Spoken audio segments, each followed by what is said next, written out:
আমার নাম চম্পা রুদ্র পাল। আমি কুসুমদাই পঞ্চায়েতের একতা এসএসজির একজন সদস্য।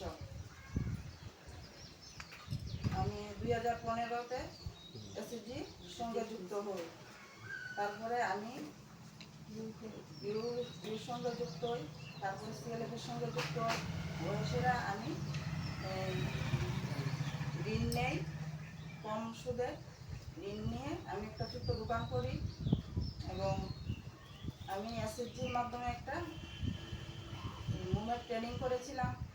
তারপরে একটা ট্রেনিং আমি নিজেও ট্রেনিং করেছিলাম, আমি আবার অনেক দিদিরারে ট্রেনিং দিয়েছিলাম। তারপরে আমি এই ঋণ নেওয়ার পরে আমি অনেক স্বাবলম্বী হয়েছি এবং আমি সবসময় এসএসজির সঙ্গে যুক্ত থাকতে চাই।